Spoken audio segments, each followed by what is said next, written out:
We will now move to a presentation by Mrs. Kim White from the Public Utilities Regulatory Authority. The Systems Division has maintained an ongoing collaboration with this agency. So Mrs. White will be sharing with us information regarding the assistance programs that are available to families, as well as the details of how families should go about accessing these services. So Mrs. White, I welcome you.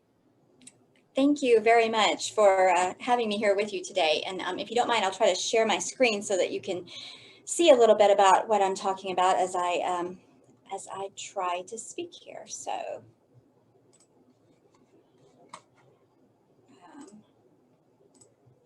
there we go. So I'm going to be speaking with you today about the assistance available to families to help with their utility bills. As we all know, energy affordability is a large issue in the state of Connecticut. It affects everyone. And as I heard in your from your breakout sessions, I heard the words empowerment and support. And I think that assisting families with this basic necessity in their lives and ensuring that their utilities don't get cut off and they can continue to support their families in that way is a baseline that that we can help them with. And there are so many programs available for everyone at this moment, not just low-income customers, but everyone has something available to them at this time. So I'm going to talk with you about many of the different options that we have. My focus today is going to be the ones in the upper left corner here, but this is just to give you some ideas that, in addition to everything I'm speaking with you about, there are other options out there. There are options for people who own their homes that can do things to help them improve their energy affordability going forward with energy efficiency. There are various other clean energy options available to people. So if any of these other things, seem of interest to you, please feel free to contact me afterwards. I'm happy to put you in touch with the people that could get you more information about this if you think this is something that could serve your clients better. But for the moment, I'm going to focus mainly on the utility bill assistance that is available to these customers. And my first focus is going to be specifically on what is in the law called a hardship customer, which is low-income customers. Hardship eligibility is defined by statute, and the statute is very prescriptive, but a good rule of thumb that we can all use when thinking about who you're working with and whether or not they might be available for hardship is, are they receiving a DSS benefit, specifically SNAP, TANF, Husky? If they're receiving one of those types of benefits, they are available. They can get a hardship designation applied to their utility account. And that is the first step that we need to do to get any of these benefits. There are also other guidelines that I've put in the slide here for whether or not someone qualifies as hardship. When they contact the utility is going to go through a series of questions with the customer. The first set of questions is going to be the low-hanging fruit that I just asked. Do you receive SNAP, TANF, Husky, any of those types of things? If the customer answers yes to that question, then at that point, the utility would temporarily code them hardship and would then ask just for simple verification of that. For instance, if it's SNAP, you can get a SNAP budget sheet that they can send in. If it's Husky, copy of the Husky card, something easy to just verify that they receive that benefit. And then that allows their account to be coded hardship longer than temporarily. Another way to get hardship is if someone is ill, is either seriously ill or life-threatening illness. That has to be certified by a physician, but there's a process that they can go through to do that as well. So there are different means of hardship available, but the first step in all of this, and if you remember nothing of what I said today other than this is the most important part. Contact the utility. The customer needs to call the utility. If they call the utility, and I've given the numbers for each of the primary utilities in Connecticut here on the slides, I can give those to you afterwards again too if you need those. if they call the utility and they start to ask any questions, the utilities nowadays are set up where the first question they ask all customers is trying to see if they should have a hardship designation on their account. To get any of these benefits, you have to have the hardship designation on your account. And at the moment, the way the system is set up, the customer has to self-identify. In other words, the customer has to contact the utility to say, I think I need this designation. Now, we've tried to alleviate that a little bit by, as I said, making the utilities ask the customer a specific question at the outset to start trying to figure out from a discussion with the customer whether or not the customer would qualify for hardship and going ahead and placing that designation in their account. But at the moment, there is no automatic designation. We have tried to facilitate discussions between the utilities and DSS, since we know that DSS benefits are an automatic pre-qualifier for any of the hardship benefits that the utilities offer. But until we can figure out a way to get some data sharing between the utilities and DSS and maybe find a way to automatically identify those customers, we're going to have to continue with the method that's been around for years where the customer self-identifies. So that's why the first step I have to emphasize is contact the utility, because the utility will ask the questions and get the customer designated financial hardship temporarily at first. They receive the information from the customer, and then the customer gets the designation for a longer term. It used to be 3 years. During COVID, we've extended it even longer than that. For the last 2 years, anyone with a hardship designation has been automatically redesignated again for the next year due to COVID. We're not making people send any information in to the utilities at the moment to get that designation placed on their account again. So I presume after COVID, it'll revert back to the 3 years in the way it previously functioned, in which the customer was re-upped for each of those 3 years. Then after 3 years, they were contacted by the utility to say, should this designation still be on your account? If so, please provide me with that information again, whatever they provided in the first instance. But when you have a hardship designation on your account, the first thing it offers is protection, what we call the winter moratorium protection, which means from November 1st to May 1st, the customer's power cannot be shut off for any reason. Doesn't matter if they have a delinquent balance, doesn't matter any reason that the customer cannot get their power shut off during that time frame. So that is the baseline protection offered to people. From there, if the customer does have a delinquent balance, then there are other offerings that are very beneficial to the customers in helping them pay off their delinquent balances. If that utility is their primary heat source utility, then you can be eligible for what's called the matching payment plan, MPP. If you're eligible for MPP, then you can get as low as a $50 a month payment, that's your complete payment for the month is $50. And the utility matches that $50. And then they also match to participate in MPP, the customer has to contact their local community action agency and apply for what's called energy assistance. The energy assistance can be up to a $725 award. Usually, I believe it increased slightly more as a result of the additional funding that we got through the federal government this past year. But under normal years, it was $725. They can get that applied to their account, and the utility will match that too. So that is the benefit of MPP, is that we get not only matching funds from the utilities, and matching funds from the utilities are actually matching funds from ratepayers. The utilities aren't paying those, but we also get federal matching funds. So you get double the match, so to speak, if a customer is participating in MPP, which helps them pay off their delinquent balances that much faster, gets them on better footing. And as I said, the payment can be as low as $50 a month. So it creates a very attainable monthly payment. As we know, utility bills can sometimes be far more expensive than a lot of people can afford. And I'm going to get to that in a few minutes too. So as I said, the baseline protections winter moratorium, they can do MPP. In addition to MPP, if the customer does not heat with electricity, but as we all know, our electricity bills are quite expensive, the customer can get on what's either called New Start with the Eversource companies or MAP with UI. It will allow the customer they'll pay down their delinquent balance over the course of a year. If whatever they pay each month, the utility works with them to come up with a payment for each month. The utility will forgive every month that the customer pays that amount. The utility forgives 1/12 of their delinquent balance. So if the customer makes the payment for 12 consecutive months, then the delinquent balance is gone as a result of the forgiveness from the utility.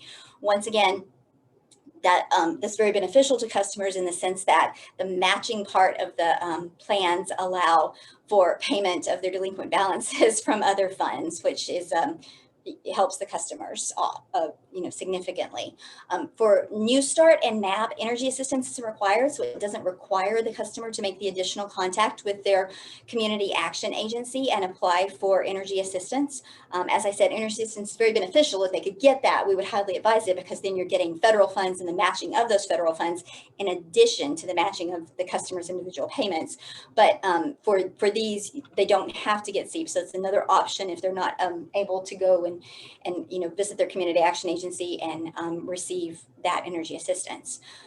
The other offering, that being hardship designated, gives customers is, as I said, if they own their own home, they qualify for Home Energy Solutions Income Eligible. That allows energy audits and it's discounts on different things that you can install in your home. You can do it if you're in an apartment, but obviously if you're renting your unit, major changes that would, you could go through and change light bulbs and things like that, but large scale changes would have to be approved by the landlord. Now, in addition to all of the assistance for the hardship customers that I was describing there, at the moment, we have assistance for non-hardship customers. We always have some, but we have even more right now.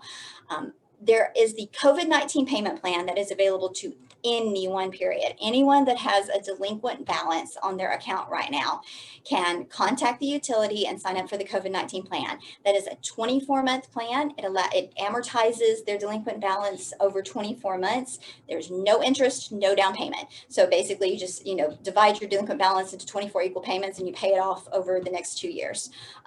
As I said, anyone is able to enroll in that right now. So we highly encourage, as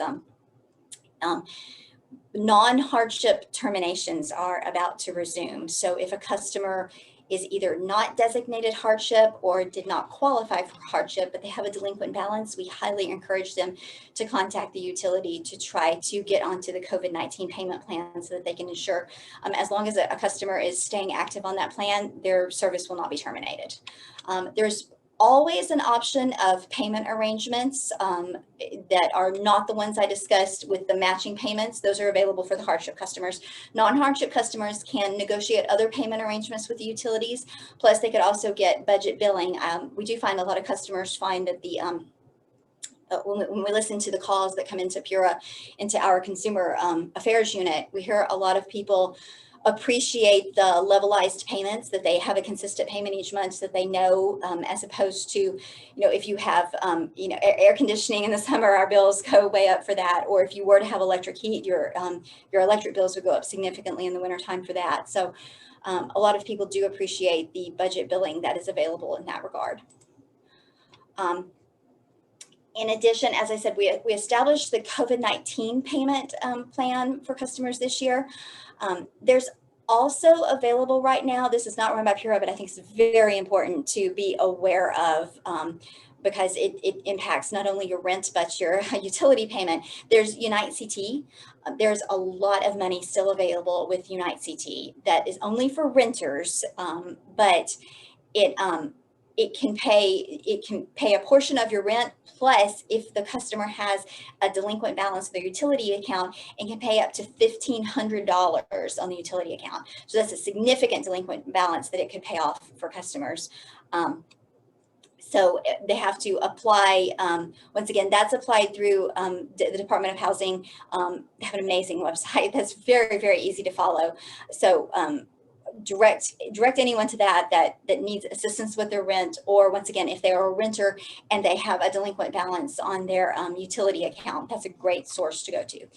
As I said before, disconnections for non-hardship residential customers are resuming basically as we speak. So it is extremely important from PURA's perspective to ensure that customers are aware of all of these payment plans and recognize that, you know, we know a lot of people had a lot of trouble during COVID, and they might have accumulated a delinquent balance, but it's not insurmountable at this point. There are many options available, and the first step to all of this is to contact the utility. The utility will work with them to find out which options they are eligible for and what is the best plan that they could enroll in that will help them pay off any delinquent balance and keep their power on in the meantime, because I know that is exactly what all of us are looking for in these circumstances.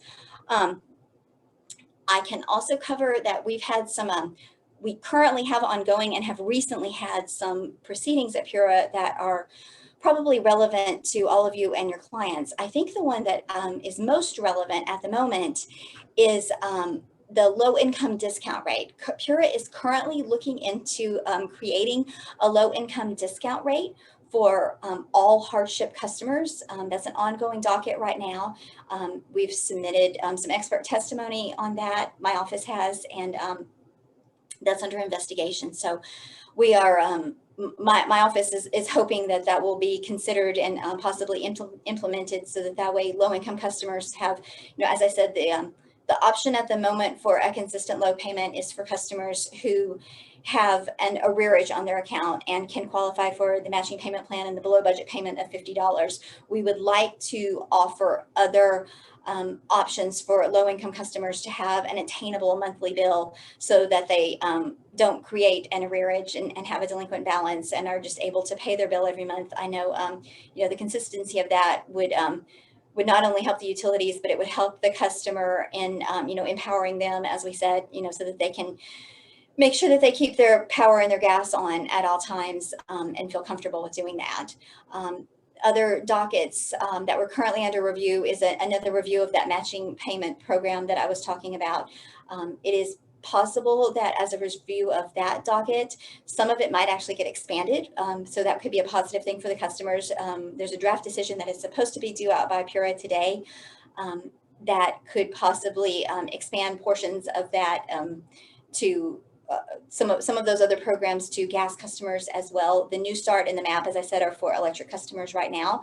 As a result of the upcoming MPP decision, they are looking into expanding that to gas customers too. So we'll have to see.